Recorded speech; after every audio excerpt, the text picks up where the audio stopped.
On Christmas, my son and his wife mocked me in front of her entire family. That night, I left them without a home or an inheritance. The silence that followed those words still haunts me in the early hours of the morning. Today, I'm going to tell you something I never thought I would. And if you, for just a second, feel like this sounds familiar, I only ask that you leave a like and subscribe. It will help me to keep unburdening myself. My name is Helen Miller. I'm 68 years old. And for 43 years, I believed that being a mother meant giving everything and expecting nothing in return. I lived in a little 2-story brownstone in the Lincoln Park neighborhood of Chicago, its walls covered in photographs of my son, Michael, and my 2 grandchildren. Every morning, I'd get up at 6 to brew coffee in the mocha pot my late husband Arthur gave me. The aroma would fill the kitchen as I looked out the window at the patio where the geraniums I planted each spring grew. I always wore the same blue apron with yellow flowers, faded from years of cooking for a family that visited less and less. My hands, wrinkled by time and marked by prominent veins, moved with the precision of someone who had spent decades preparing meals, washing clothes, cleaning wounds, and drying tears. Every gesture was automatic, the product of a routine built around caring for others. The house smelled of cinnamon and bay leaves. I always had something baking in the oven, mac and cheese bites for when the grandkids came over, a Sunday pot roast, hot cross buns for Easter. The stainless steel pots gleamed in the kitchen, a testament to the care with which I kept every corner of my home immaculate, always hoping someone would arrive to fill it with life. It was a Tuesday, December 15th, when the phone rang. The caller ID showed Michael's number, my only son, and my heart sped up as it always did when he called. Lately, his calls were scarce, brief, functional, but it was Christmas time, and I held out hope that he would invite me to spend the holidays with his family. "Hi, honey," I answered with that sweet voice I had perfected over decades of motherhood. "Mom, I'm calling to talk about Christmas," Michael said in a strangely formal tone, as if he were reading from a script. "We're going to do something different this year." My stomach tightened. Those words never meant anything good. I pressed the receiver to my ear, leaning against the marble countertop I had carefully chosen when we renovated the kitchen 10 years ago. "Different how?" I asked, trying to keep my voice calm. "Well, Jessica and I have decided that we're going to celebrate with just her family this year. You know, her parents are coming up from Charleston, and Jessica's house is bigger. It'll be more comfortable for everyone." Each word fell on me like a drop of ice. Jessica, my daughter-in-law, had always been polite but distant. She never called me by my name. She always referred to me as Michael's mother when speaking to others, as if I were an inconvenient appendage to her husband. "But Michael, we've always spent Christmas Eve together," I whispered, feeling my voice break. "Since you were little, since your father passed away, it's our tradition." "Mom, traditions change. I have my own family to think about now. Jessica says it would be better this way, and she's right. Her parents barely know me, and it would be weird to have so many different people. So many different people. I was different people to my own son. I sat down on one of the kitchen chairs, the wooden ones painted white that I had restored myself during a lonely summer, processing the impact of his words. "What about the kids?" I asked, clinging to my last hope. "Aren't Paul and Sophie going to come see their grandma?" There was a long, uncomfortable pause. I could hear voices in the background and realized Jessica was there, likely directing the conversation like an invisible conductor. "The kids are going to be busy with Jessica's cousins. They have a lot of presents to open, a lot of activities. It's better if we don't bother them with additional obligations." Additional obligations. That's what I was to my own grandchildren. An additional obligation in their perfectly organized lives. The rest of the conversation blurred into a dull hum in my ears. Michael mentioned something about maybe lunch the next day, and we'll see how things shake out. But his words sounded hollow, like promises made to ease his own guilt rather than to comfort me. When I hung up the phone, I remained seated in the kitchen that had been the heart of so many family celebrations. The yellow walls I had painted, thinking they would radiate warmth, now seemed too bright, almost mocking my solitude. On the fridge, held up by magnets, was the Christmas shopping list I'd been preparing: turkey, chestnuts, gingerbread dough, sparkling wine. all for a celebration that was no longer going to happen. I rose slowly and walked to the living room, where the burgundy velvet sofa held the embroidered pillows I had made during the long winters when Arthur worked late. On the coffee table rested the family photo album I flipped through every afternoon while having my tea. I opened it to my favorite picture. Michael at 7, sitting on my lap during Christmas, smiling with that gap-toothed grin that made him look so sweet. That night, as I prepared my solitary dinner, a simple omelet and a small salad, I couldn't stop wondering when it all had started. When had I gone from being the indispensable mother to the inconvenient guest? When had my traditions become obsolete, and my presence a burden? The December wind hit the windows with that melancholic insistence characteristic of Chicago winters. From my window, I could see the Christmas lights the neighbors had started hanging, creating a mosaic of colors that contrasted sharply with the darkness I felt growing inside my chest. The following days were spent replaying every sacrifice I had made for Michael. Every dollar I had set aside from my modest widow's pension to buy him the gifts he wanted. Every early morning I had woken up when he had a fever as a child. Every time I had lied to my neighborhood friends saying, "Michael is just so busy with work," when he hadn't visited in months. I vividly remembered that day in 1987 when Arthur died of a heart attack at the steel mill where he worked. Michael was just 14. I was left with a meager pension and a mortgage that seemed impossible to pay. I worked cleaning offices at night, ironing other people's clothes in the afternoons, selling homemade pies at the local market on weekends. Also, Michael could stay at St. Ignatius College Prep, so he wouldn't feel that his father's death had ruined his future. During those hard years, I would come home at 2 in the morning with my hands chapped from cleaning chemicals, my back broken from hauling vacuums and scrubbing endless floors. Michael would be asleep in his room, surrounded by books I bought even if it meant I ate lentils for a whole week. He never knew how many times I had just a glass of milk and some crackers for dinner so I could pay for his math tutors. When he turned 18 and got a partial scholarship to study engineering at the University of Illinois, I kept working to cover his room, board, and books. I sold my mother's jewelry, including the engagement ring that had been a family heirloom for generations. Michael never asked where the money came from. He just took it for granted, as if it were as natural as the sun rising every morning. I sat in my wicker rocking chair, the one I'd bought at the Maxwell Street Market when Michael was little, which now creaked softly under my weight.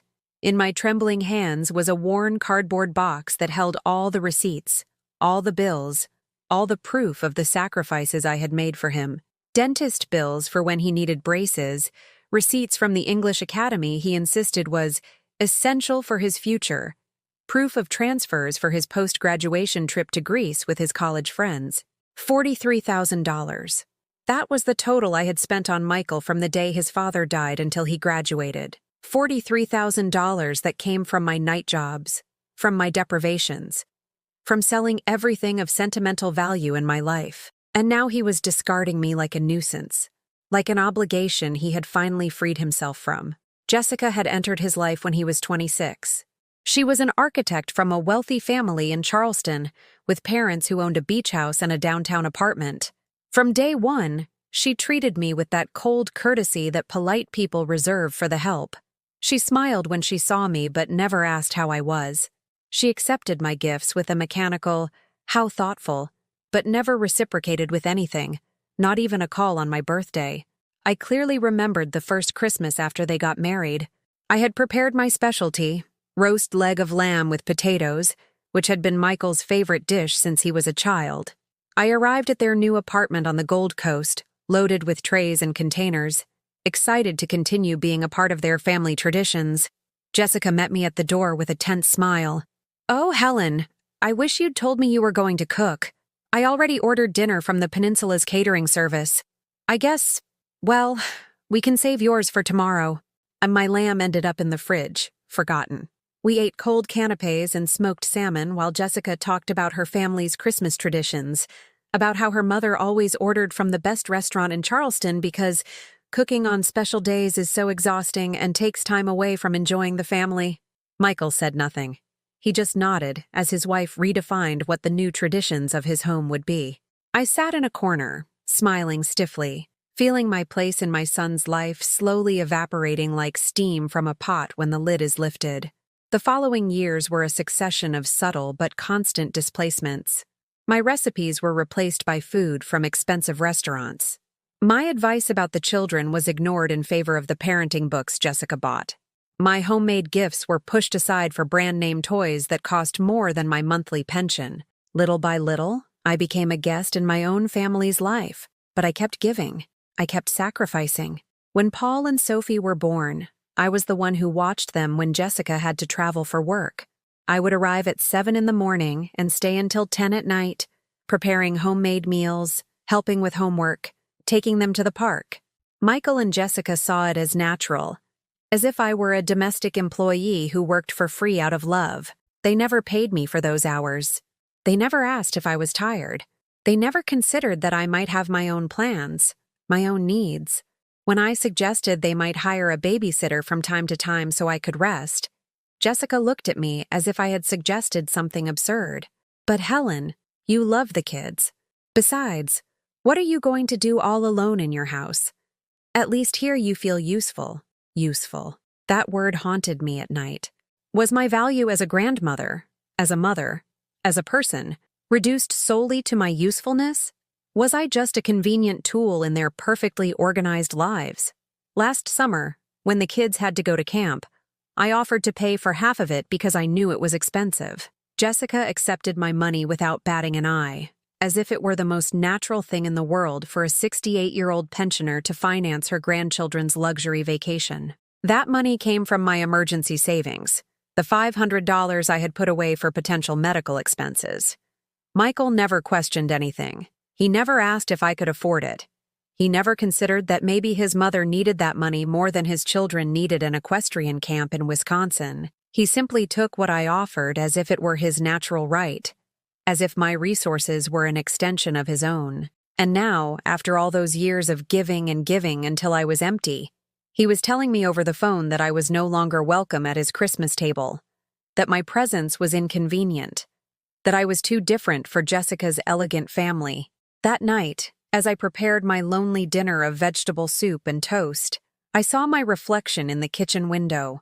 I saw an old woman, with gray hair pulled back in a simple bun, with deep wrinkles around her eyes that testified to decades of forced smiles and silent tears. I saw someone who had spent so much time caring for others that she had forgotten how to care for herself. In my purse, my phone vibrated with a WhatsApp message. It was a photo Jessica had uploaded to her status. She and Michael toasting with champagne at what looked like an elegant dinner. The caption read, "Organizing the final details for our perfect family Christmas. Our perfect Christmas. With family.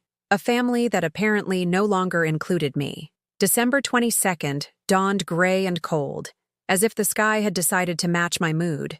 It was my 68th birthday. For 43 years, Michael had been the first to wish me a happy birthday, always with an early call that would wake me with his voice singing an off-key happy birthday, just like when he was a child. I stayed in bed until 10 in the morning, staring at the phone on my nightstand. Silence. At 11, I got up and made coffee, thinking maybe he had overslept. At noon, I checked WhatsApp for the umpteenth time. Nothing, not even an automated message. Pat, my neighbor from the 5th floor, found me in the hallway as I was going down to buy bread. She hugged me with the warmth that only women who have lived long enough to understand others' pain can have. "Happy birthday, dear. How are you celebrating? Is Michael coming over with the grandkids?" I lied with a smile that hurt my face muscles. "They're very busy with the Christmas preparations. We'll celebrate after the holidays." But Pat knew me too well. She looked at me with those blue eyes faded by age and squeezed my hand. "Helen, if you need to talk, you know where I am. And if you want to join us for Christmas Eve service, you're more than welcome." That afternoon, while organizing papers at my desk to distract myself, I found something that made my blood run cold. Among the bank documents was a statement I hadn't reviewed closely. There, in small but clear letters, was the transaction that broke my heart. Transfer authorized by secondary account holder, Michael Miller. Amount, $8,000. Memo, inheritance advance. My hands trembled so much that the paper fell to the floor. Michael had access to my account as a secondary holder since I had a minor stroke 2 years ago. I had given it to him so he could help me with payments if something happened to me. I never imagined he would use it to steal from me. $8,000. Almost my entire emergency fund. The money I had saved bit by bit over the years to afford a decent nursing home when the time came, so I wouldn't be a burden to anyone. Michael had taken it without asking me, without telling me, and had justified it as an inheritance advance, as if I were already dead. I called the bank with shaking hands. The employee, a young woman with a sweet voice, confirmed what I already knew. Yes, Mrs. Miller. The transfer was made on November 15th. As a secondary account holder, Mr. Michael Miller can make transactions without requiring your additional signature. November 15th? I repeated foolishly. The date sounded familiar. I looked in my calendar, and there it was. The day Jessica had posted photos on Instagram of her newly renovated kitchen, a kitchen that cost exactly $8,000, according to the comment she had posted, bragging about the investment in our home. My own son had stolen my savings to pay for his wife's new kitchen. While I was eating lentils 3 times a week to save money, he was spending my money on luxury appliances. I couldn't sleep that night. I got up at 3 in the morning and dialed his number. I needed to hear his explanation. I needed to understand how it had come to this. Mom? What's wrong? Are you okay? His voice sounded annoyed, as if my call were an inconvenient interruption. Michael, I saw the bank transaction. The $8,000. There was a long, tense silence. I could hear Jessica whispering something in the background. Oh, that. Yeah, Mom, I was going to mention it. We needed the money for an urgent renovation. A pipe burst and the whole kitchen had to be redone. You know that in the end, it's all going to be yours when, well, you know, I just advanced it a bit. Without asking me? Without even telling me? Mom, don't be dramatic. It's family money. Besides, you don't need that much money saved up. What do you need it for? To take it to the grave with you? Those words pierced me like knives. To take it to the grave with you. As if my only function was to exist until he could inherit everything I had worked for over decades. Michael, that money was for my old age, so I could take care of myself when I'm sick without being a burden. Oh, Mom, don't say things like that. That's what we're here for. Anyway, I'm going to bed. I have an important meeting tomorrow. We'll talk after Christmas, okay? And he hung up, without apologizing, without acknowledging he had done anything wrong, without even asking me how I felt. I sat in the dark kitchen, holding the phone as if it were a strange object. On the fridge, the photos of my grandchildren looked at me with their innocent smiles. Paul, at 8, holding the drawing he had made for me last year for Mother's Day. Sophie, at 5, hugging me in the park the last day I watched her. When was the last time they had called me on their own? When was the last time they had asked how I was? If I needed anything? If I felt lonely? I remembered the day I was discharged from the hospital after the stroke. Michael came to pick me up, but the entire ride home he was on the phone talking about work. He didn't ask how I felt, if I was scared, if I needed him to stay with me that first night. He left me at the front door with a distracted, "Take care, Mom," and left because Jessica had an important work dinner. That night I was alone, dizzy from the medication, terrified I might have another stroke and there would be no one to help me. Every noise in the house made me jump. Every pang in my head made me think it was the end. But Michael was at his important dinner, and I didn't dare call him because Jessica had made it very clear that Helen had to learn to be more independent. The next day, when Pat found out I had been alone, she was furious. How can a son leave his mother alone after a stroke? That's not normal, Helen. That's not right. But I defended Michael, as I had my whole life. He's very busy with work, Pat. Jessica has her commitments too. I can't be selfish. Selfish. That word echoed in my head like a painful refrain. When had I started to believe that asking for love, respect, and basic consideration was selfish? When had I accepted that my role was to give without receiving, to serve without being valued, to love without being loved? On December 23rd, while walking through the local farmer's market buying ingredients for a dinner I would eat alone, I ran into Mary Beth, an old colleague from my cleaning job. I hadn't seen her in years. She looked radiant, tanned, with a new coat and a genuine smile. "Helen, so good to see you. How are you?" How's your son? I told her because I needed to tell someone that I would be spending Christmas alone because Michael had decided to celebrate only with Jessica's family. Mary Beth looked at me with an expression I couldn't decipher. It was a mix of pity and something that looked like anger. Helen, do you hear yourself when you talk?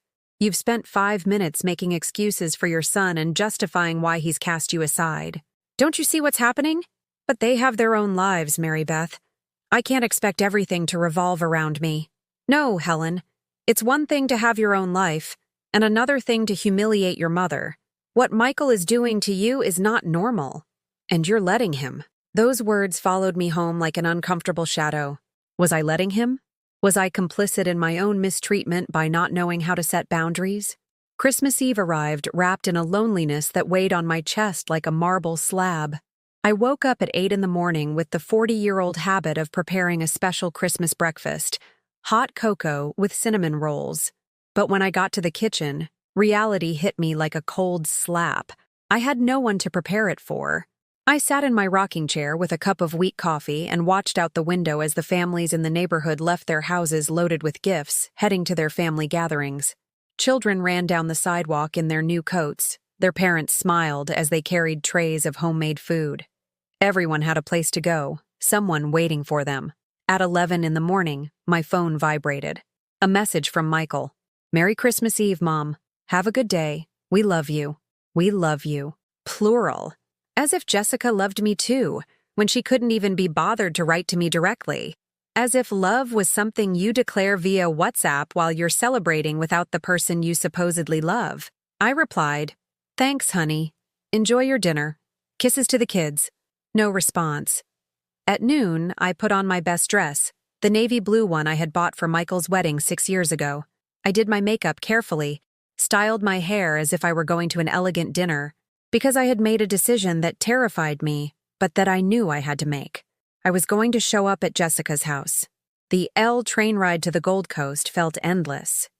Every passing station was a chance to turn back, to go home and pretend nothing was wrong, to continue being the understanding mother who accepts any crumb of affection they're willing to give. But Mary Beth's words echoed in my head. What Michael is doing to you is not normal, and you're letting him. The lobby of Jessica's building was elegant, with white marble and understated but expensive Christmas decorations. I buzzed the intercom with trembling hands. Who is it? Jessica's voice sounded irritated, as if I had interrupted something important. It's Helen, Jessica, Michael's mother. There was a long silence. So long I thought she had hung up. Finally, I heard an exaggerated sigh. Helen, what are you doing here? We told you we were celebrating differently this year. I know, dear. But it's Christmas Eve. I thought maybe I could stop by for just a little while to see my grandkids. Just to watch them open a present. Another silence. Voices in the background. Michael saying something I couldn't make out. Come on up. The elevator ascended slowly to the 7th floor, and with each passing floor, my heart beat faster. What would I find upstairs? How would they receive me? Was it a mistake to come? Jessica opened the door with a forced smile that didn't reach her eyes. She was wearing a cream-colored dress that probably cost more than my pension for 3 months.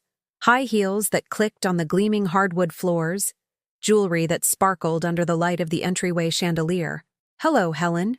What a surprise.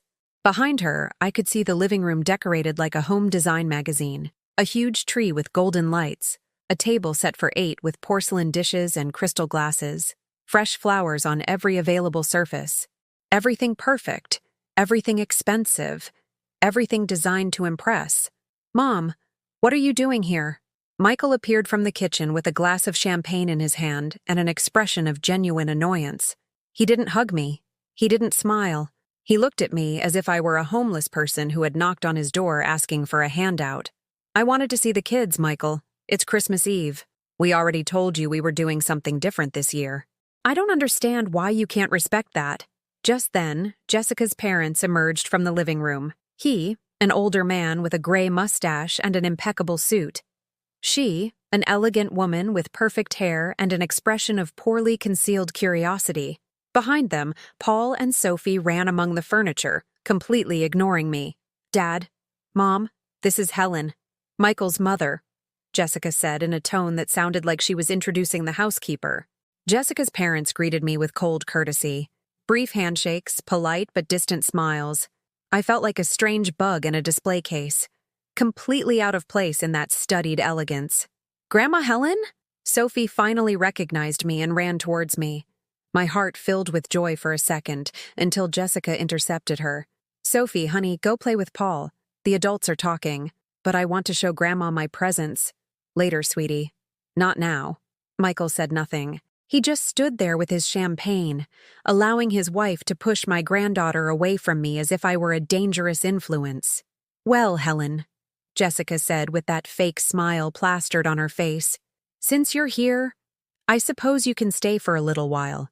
But you know we have guests and we've arranged everything for a specific number of people." They seated me in a chair in a corner of the living room, far from the main table, like a second-class guest at my own family's celebration. From there, I could watch Jessica's parents toast with Michael, how they talked about trips, investments, future plans in which I clearly had no part. "Michael told us you're thinking of moving into a home," said Jessica's father during dinner, looking at me over his expensive glasses. "It's very sensible. At our age, one has to be realistic about one's limitations." I hadn't mentioned anything about moving into any home. I looked at Michael, waiting for him to defend me, to clear up the misunderstanding, but he simply nodded. "Yes, Mom is evaluating her options. It's the most prudent thing to do." It was as if they were talking about me in the third person, as if I weren't sitting 10 feet away from them, as if my opinion about my own life didn't matter.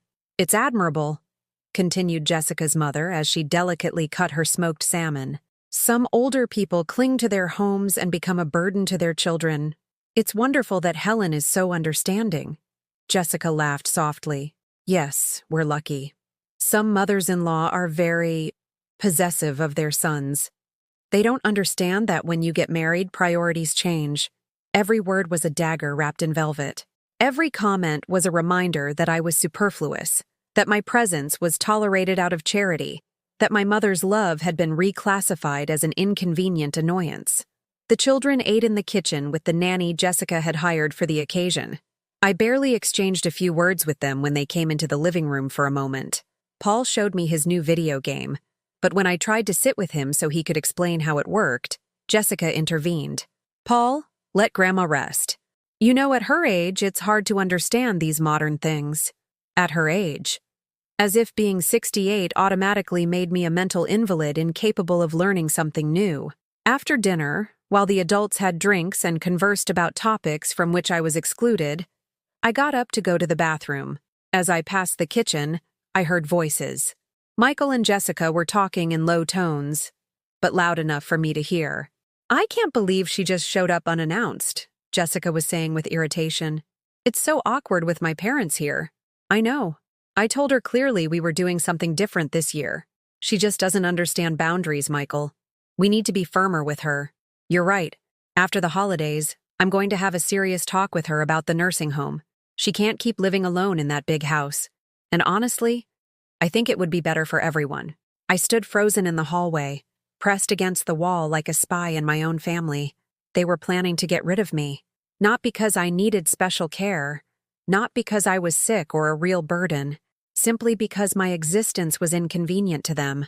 I came out of the bathroom with my legs trembling and my heart beating so hard I thought everyone could hear it. The words I had just heard repeated in my head like a painful echo. It would be better for everyone. I was a problem to be solved, an obstacle to be removed from their path.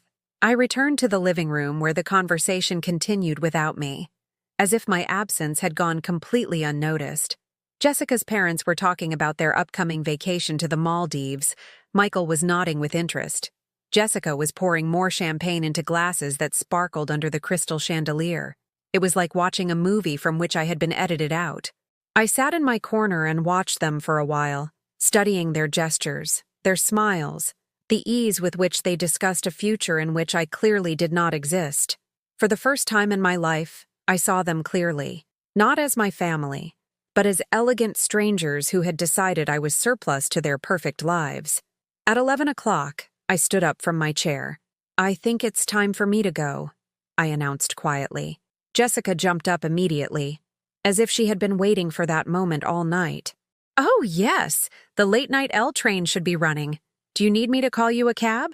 Michael didn't even get up from his armchair. "Take care, Mom. Merry Christmas." That was it. No hug, no kiss, no asking if I had enjoyed the evening or if I felt well enough to travel alone so late. I said goodbye to the children with a quick kiss as Jessica walked me to the door with that professional smile flight attendants use when they want you to get off the plane as quickly as possible. In the elevator, looking at my reflection in the mirrored walls, I saw an old woman with red eyes and slightly smudged makeup. I saw someone who had spent Christmas Eve as an intruder in her own family's life. I saw a mother who had just realized she had lost her son forever. The ride back on the L was a silent journey through dark tunnels that seemed a perfect reflection of what I felt inside. The cars were almost empty, just a few people returning late from their family celebrations. They all looked tired but satisfied, with that relaxed expression of someone who has had a good day surrounded by love. When I got home, I took off the high heels that had been killing my feet all night and sat in my dark kitchen.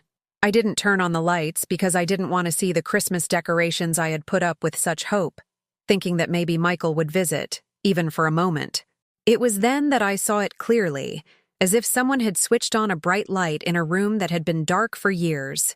I had spent 43 years being a perfect mother by the standards of a generation that taught us that maternal love means total sacrifice. But Michael had grown up in a different society, where relationships were measured by convenience and utility rather than unconditional love. I got up and went to my room, where I opened the drawer of my dresser where I kept all the important documents. There was the deed to the house, the will I had made years ago leaving everything to Michael, the insurance policies, the savings account passbooks. My whole life reduced to papers representing the assets my son was so eager to inherit. For the first time in decades, I asked myself, what if I made a decision for myself? What if I stopped living just to serve others and started thinking about what I really wanted for the time I had left? The house was in my name. The remaining savings were too. I was legally free to do whatever I wanted with my assets. I had spent so much time thinking of Michael as my natural heir that I had forgotten that an inheritance is a gift, not a right. The next day, December 25th, I woke up with a strange feeling in my chest. It wasn't sadness exactly, nor was it anger. It was something like clarity, like when you clean a dirty window and can suddenly see the landscape sharply. I received no call from Michael wishing me a Merry Christmas. Not a text. Not even one of those generic greetings people send in group chats. To my son, I had ceased to exist the moment I walked out of his house the night before. At 10 in the morning, the doorbell rang. It was Pat, my neighbor, with a tray covered by an embroidered kitchen towel. "I brought you some leftovers from yesterday," she said with that maternal smile she had perfected over decades of caring for her whole family. "I made too much food and thought you'd like some roast lamb." But when she saw my face, her expression changed immediately. "Helen, dear, what happened to you? You look awful." I told her everything. Every humiliation, every slight, every painful moment from the night before. Pat listened in silence, nodding occasionally, and when I finished my story, she hugged me with the force of a mother comforting her child. "Helen, what they've done to you is cruel," she said with a firmness I didn't expect. "And what's worse is that you've been letting it happen for years. That son of yours has gotten used to treating you badly because you've never set any boundaries." "But Pat, he's my son. He's all I have." "No, Helen, that's what you think you have. But a son who treats you like that isn't a blessing, he's a curse. And you have more in your life than just being his mother."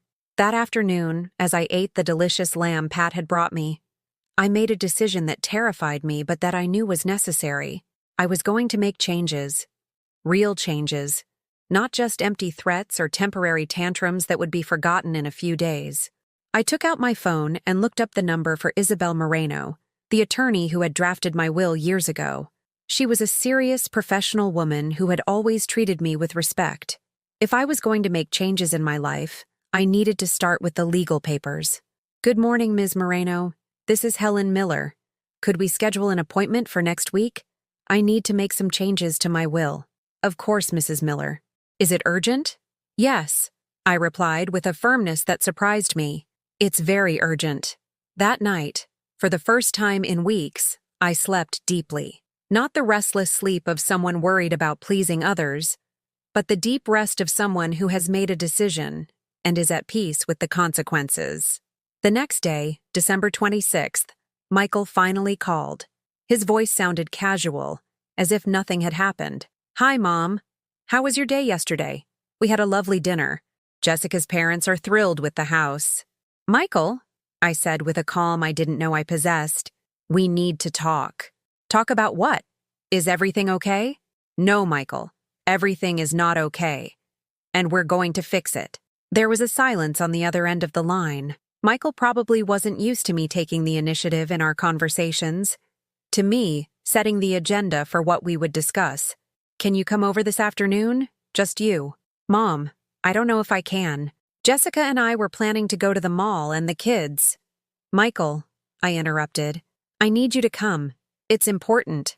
Something in my tone must have alerted him, because he finally agreed. "All right, I'll be there around 6.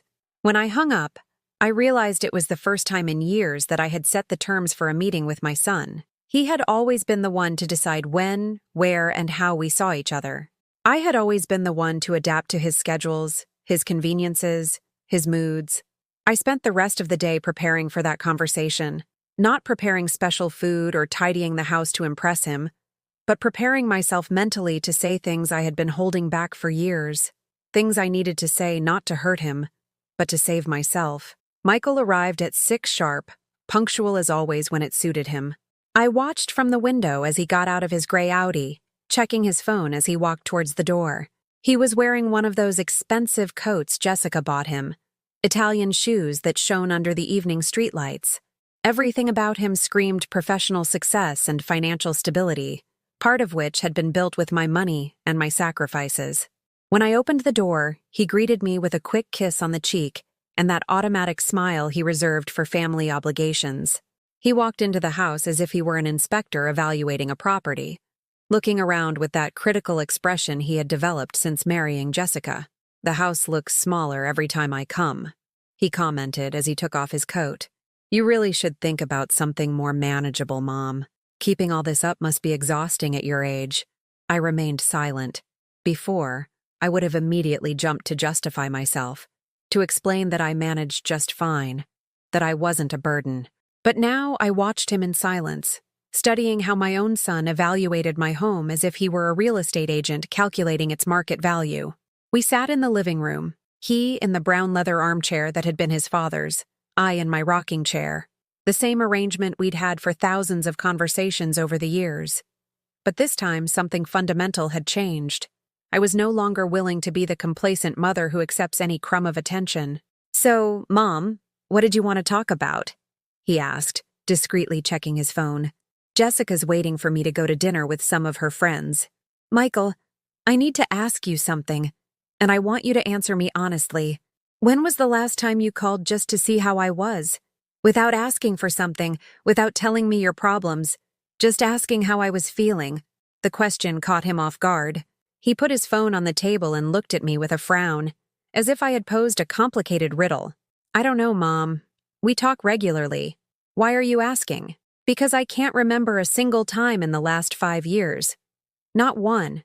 Every conversation we have revolves around your life, your needs, your problems. I only exist to give you what you need."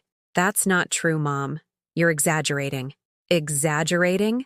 I stood up and went to the desk where I had left the bank documents ready. "Is this an exaggeration?" I showed him the bank statement with the $8,000 transfer. Michael visibly paled. "I already explained that. It was an emergency. The kitchen." "You lied, Michael. There was no emergency. I saw Jessica's Instagram pictures bragging about her investment in our home. You used my money to buy your wife a luxury kitchen while I eat lentils 4 times a week to save money." He fell silent, but for the first time in years, I could see something like guilt in his eyes. Not enough for an apology, but at least the recognition that he had been caught. "Furthermore," I continued, pulling out another paper, "I've been reviewing my expenses from the last 10 years. Do you know how much money I've spent on your family? Between gifts for the kids, money for emergencies you never paid back, paying for summer camp, Fixing your car when you didn't have the cash? $63,000, Michael. $63,000 from my pension. Mom, that money, I always thought what? That it was yours by right? That I had no other purpose in life than to finance your comfort?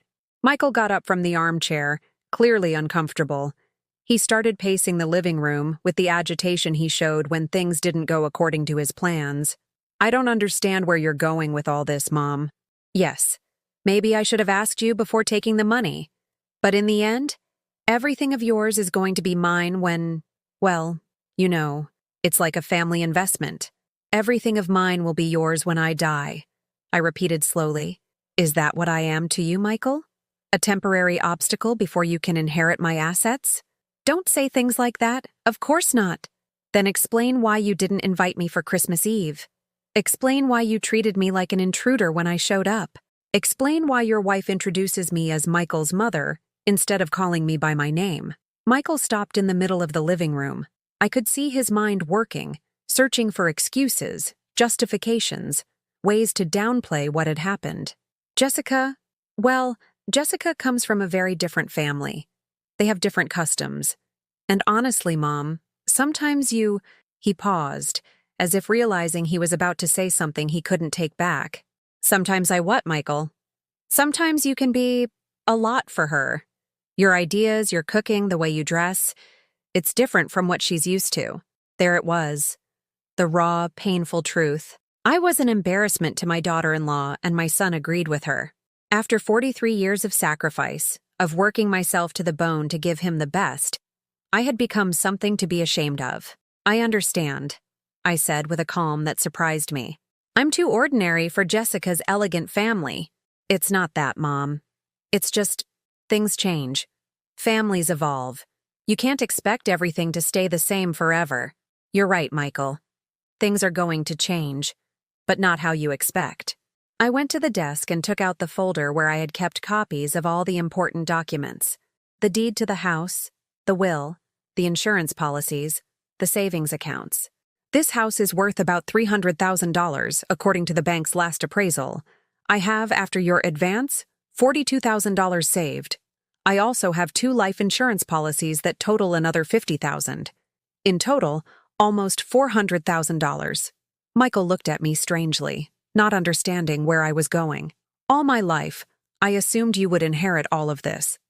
That I worked and saved for you, for your children, so you could have a better future. But I've realized something important. An inheritance isn't a right, it's a gift. And gifts are given to people who value and deserve them. What are you saying, Mom? I'm saying I've made an appointment with my attorney to change my will. This house is going to the Lucia Foundation, which helps elderly women abandoned by their families. The money from the accounts and the insurance policies as well. Michael froze. The color drained from his face as if he'd seen a ghost. You can't do that. You're angry, it's understandable, but you can't make such a drastic decision over a misunderstanding. A misunderstanding? I stood up from my rocking chair and looked him directly in the eyes. Michael, you stole $8,000 from me without asking. You excluded me from the family Christmas. You treated me like an intruder in your home. You've been pressuring me to go into a nursing home so you can have my house. What exactly is the misunderstanding? Mom, please, we can fix this. We can talk to Jessica. We can arrange things differently. Now you want to talk? Now you want to fix things? When you realize your inheritance is in jeopardy? Michael started pacing again, this time with evident panic in his movements. His mental calculations must have been running at full speed. His mortgage, the kids' expenses, the lifestyle they led because they had always counted on my money being there as a safety net. It's just, you don't understand the pressure I'm under, Mom. Work, Jessica, the kids. Sometimes I'm blunt, but it's the stress. It's not that I don't love you. Michael, for 43 years, I have been your unconditional mother. I have given you everything. My time, my money, my energy, my entire life. And you have decided that I am no longer good enough to be part of your elegant family. Now you are going to find out what it's like to live without everything I represented for you. What do I have to do? Tell me what I have to do to fix this. For the first time in years, Michael seemed desperate. But it was not the desperation of a son who realized he had hurt his mother. It was the desperation of someone watching a fortune slip through his fingers. I looked at Michael pacing my living room like a caged animal, and, for the first time in decades, I felt something I had forgotten existed. Power. The power to decide. The power to say no. The power to set conditions instead of accepting them. "What do you have to do?" I repeated his question slowly. "Michael, this isn't about making a to-do list to get your inheritance back. This is about the fact that for years you have treated me as if I were invisible, as if my only function was to serve your family and then conveniently disappear. But Mom, we can change that. We can go back to how we were before." "Before when, Michael? Before you got married and decided I was a nuisance. Before Jessica determined my family traditions weren't classy enough. There's no going back because we were never equals. I was always the giver, and you were always the taker." Michael stopped in front of the window, looking out at the street as if hoping to find an answer in the afternoon traffic. When he turned back to me, his eyes were moist. But I had already learned to distinguish between genuine tears and tears of convenience. "So that's it? It's over? 43 years of a mother-son relationship just ends like this?" "Michael, that relationship ended years ago. I just hadn't realized it. You already decided I had no place in your new life. I am simply accepting your decision." He was silent for a long moment. I could see him processing the information, calculating if there was any way to reverse the situation. Finally, he made one last attempt. "And what about Paul and Sophie? They're your grandchildren. Are you going to cut them off from me too?" That question hurt, because I knew it was the only argument that could truly affect me. But I also knew it was manipulation. A card he was playing because he knew my grandchildren were my weak spot. "The children are welcome in my home whenever they want to come, Michael.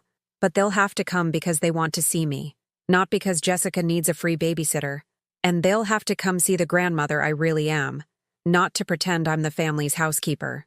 Michael walked towards the door, defeated. Before leaving, he turned one last time. "Mom, this is a mistake.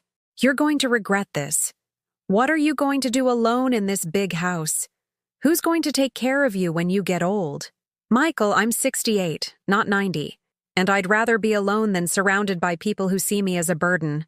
At least when I'm alone, I'll know the loneliness is real. With you and Jessica, I felt lonely in the middle of a crowd." After he left, I sat in my rocking chair and cried. But they were not tears of sadness or regret. They were tears of relief, like when you take off a pair of shoes that have been pinching you for hours and you can finally breathe. That night, I slept for 11 straight hours for the first time in months. I didn't wake up thinking about what to cook for Michael, what gifts to buy for the kids, or how to save for the next family emergency. I woke up thinking about myself. The next day, I called Ms. Moreno, the attorney, and confirmed the appointment for the following Friday. Then, I called the Lucia Foundation, which I had researched online the night before. It was an organization that provided temporary housing and emotional support to older women who had been abandoned by their families. When I explained my situation, the director, a woman named Anna Collins, invited me to visit. The foundation's headquarters was in a renovated building in the Wicker Park neighborhood. Anna was a woman in her 50s with a genuine smile and a way of speaking that made you feel immediately understood. She showed me the facilities, small but dignified apartments for the women staying temporarily, a library, a common room where they organized activities, and a small garden in the inner courtyard. "Helen," she said as we had coffee in her office, "what you're doing is very brave. Many women of your generation would rather endure family mistreatment than face the possibility of being alone." Mistreatment. The word sounded strange applied to my situation. I don't know if I'd call it that. My son never hit me or yelled at me. Mistreatment isn't always physical, Helen. Emotional manipulation, financial abuse, systematic humiliation, isolation, all of that is mistreatment too. And from what you've told me, you've been a victim of all of it for years. That word, victim, made me uncomfortable at first. I had been raised to believe that mothers sacrifice, that giving without receiving is noble, that protesting unfair treatment is selfish. But Anna helped me understand that a mother's love shouldn't mean the complete erasure of the person. Do you know what impresses me most about the women who come here? Anna asked me. Their capacity for rebirth. Women who have spent decades defining themselves only by their relationships with others, mother, wife, caregiver, suddenly discover that they are still individuals with their own desires, dreams, and abilities. That afternoon, as I walked through Lincoln Park on my way home, I stopped in front of the South Pond where families were out on paddle boats. For years, seeing those family scenes had filled me with melancholy for what I no longer had, but now, I saw them with different eyes. I also saw the older people walking alone, reading on benches, feeding the ducks. They looked serene, complete in themselves, without needing to be defined by the relationships they had or didn't have with others. On Friday, I signed the papers at the attorney's office. Ms. Moreno explained every detail of the new will. The house would go to the Lucia Foundation upon my death, along with 70% of my savings and the life insurance policies. The remaining 30% I divided between my grandchildren, to be given to them when they turned 25, regardless of what their parents decided about their relationship with me. "Are you sure about this, Mrs. Miller?" Ms. Moreno asked before I signed. "It's a very significant decision. I'm completely sure," I replied. For the first time in years, I'm making a decision based on my own values instead of the fear of disappointing someone. That night, Michael called. His voice sounded different, more humble, almost pleading. "Mom, I've been thinking about everything we talked about. Jessica and I have decided we want you to spend New Year's Eve with us. We can have a quiet dinner, just family. Thank you for the invitation, Michael, but I have other plans." "Other plans?" He sounded genuinely surprised, as if the idea of me having an independent social life were inconceivable. "Yes. I'm going to spend New Year's at Pat's house with her children and grandchildren. And in early January, I'm going to travel to Sarasota to visit my cousin Eleanor. It's been years since we've seen each other." It was true. Eleanor had invited me multiple times over the past few years, but I had always declined because I had to be available for Michael and the kids. Now I realized how many opportunities for happiness I had rejected to always be at the service of a family that didn't value my sacrifices. "But Mom, we're your family." "Michael, a family is the people who care for you, respect you, and make you feel valued. For the last few years, Pat has been more of a family to me than you have." When I hung up, I poured myself a glass of red wine and sat on my small balcony overlooking the courtyard. It was a clear December night, cold but beautiful. I could hear the distant murmur of the city, the voices of neighbors having dinner in their homes, the continuous life of a Chicago that suddenly seemed full of possibilities. For the first time in decades, my future was not defined by the needs of others. I didn't know exactly what I was going to do with this freedom, but the mere possibility of deciding for myself filled me with an emotion I had forgotten existed: hope. 6 months later, as I was having coffee on the terrace of the small apartment I had rented in Wicker Park, I received a call I had been expecting for weeks. It was Anna Collins from the Lucia Foundation. "Helen, I have wonderful news. City Hall has officially approved your house to become the Helen Miller Welcome Center for Vulnerable Older Women. You'll be the first living benefactor to have a center named after you." I was silent for a moment, feeling the tears begin to roll down my cheeks. Over these months, I had watched my old house slowly transform. The rooms that once housed my loneliness were now being prepared to give shelter to women who, like me, had discovered late in life that they deserved better than to be invisible in their own lives. "Thank you, Anna. When is the inauguration?" "December 24th. We thought it would be symbolic to open it on Christmas Eve, considering how your whole story began." Christmas Eve. Exactly 1 year after the day that changed my life forever.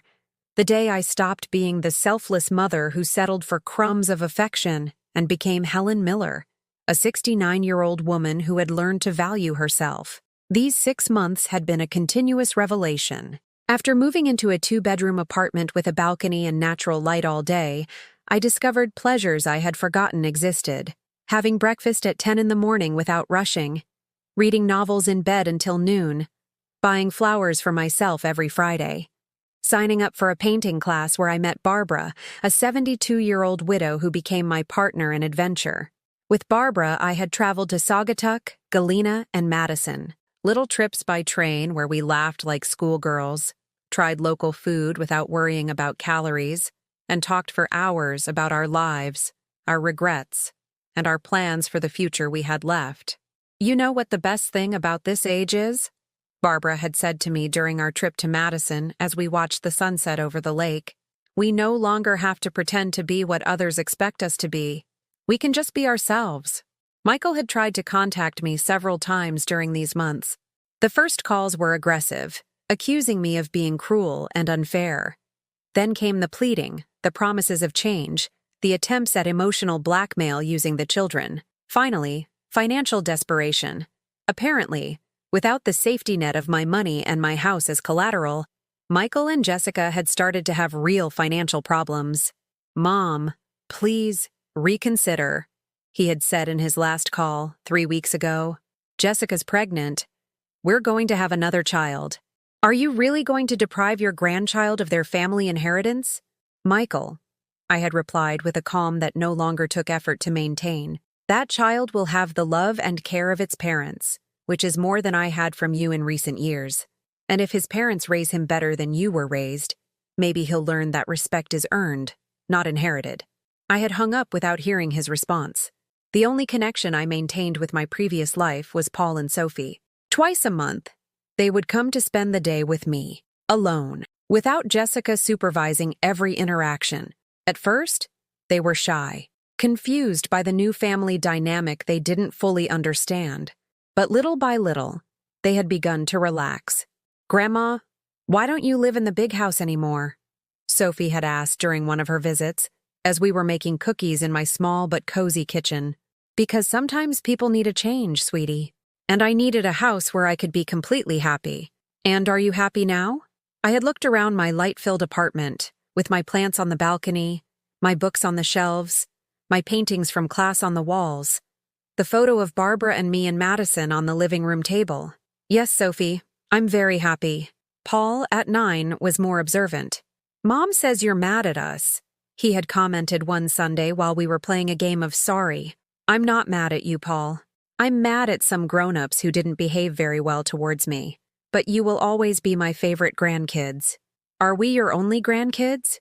"Yes, but you'd still be my favorites." He had laughed, and that clean, genuine sound had filled my heart in a way I hadn't experienced in years.